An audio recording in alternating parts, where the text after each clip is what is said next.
In this short video, I'm going to demonstrate unpacking a telemetry research system and showing you the components and how everything plugs in together.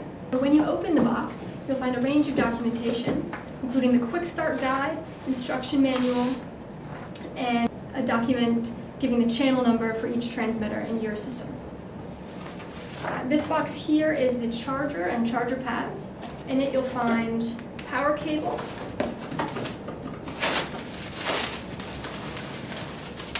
this is the charger, and connected to it are two charging pads.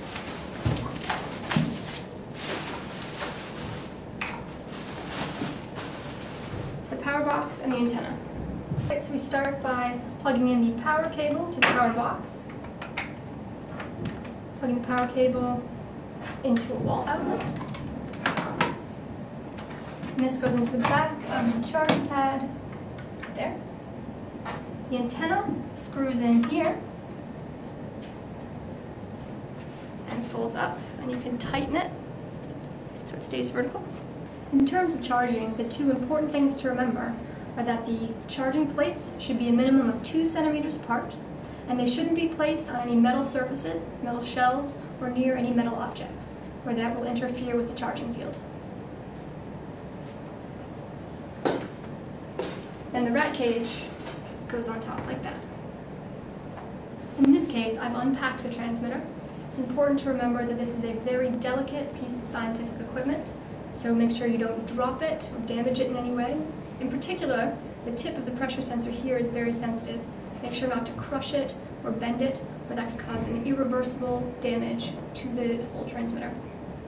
So each transmitter has a serial number printed on it. This serial number matches with the serial number on the document, and the document tells you which channel number the device belongs to.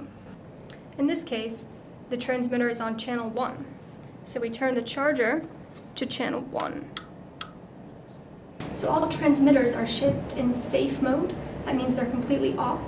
They can be stored in safe mode for up to 2 years without draining the battery. When you're ready to use them for data acquisition, you turn them to active mode using the charger pad. Stick the transmitter on the charger pad and flick this, assuming that the channel dial is on the correct channel, you flick the switch from off to on to turn the transmitter into active mode.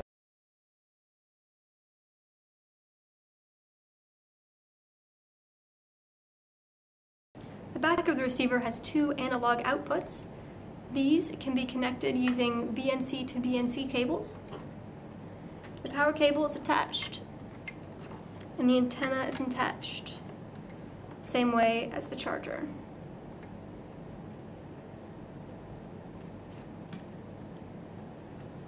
So we start by turning the receiver box on using the switch on the back. Then we set the channel dial to the channel of the transmitter. In this case, that's 2. The data light comes on when the receiver box has found the transmitter, and the battery light indicates the battery level of the transmitter. By connecting BNC cables from the receiver to a data acquisition device or an oscilloscope, you can then see the absolute pressure recorded by this device.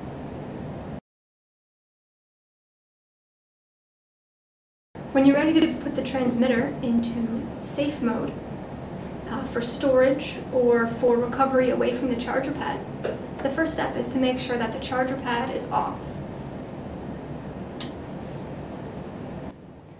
To put the device into safe mode, first we see on the receiver that these 2 lights are on.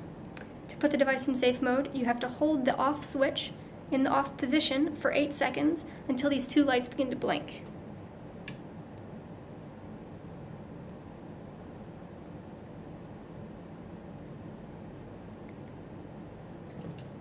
And now the device is in safe mode. When the transmitter is in safe mode, it is no longer communicating with the receiver. So to turn it back on into active mode, it needs to be placed on the charger pad. This can take place while it's still implanted in the animal if you put the cage on the charger pad. The user manual contains details about all of these devices and more detailed instructions on how to use them. If you have any questions about any of this, feel free to contact us at Telemetry Research.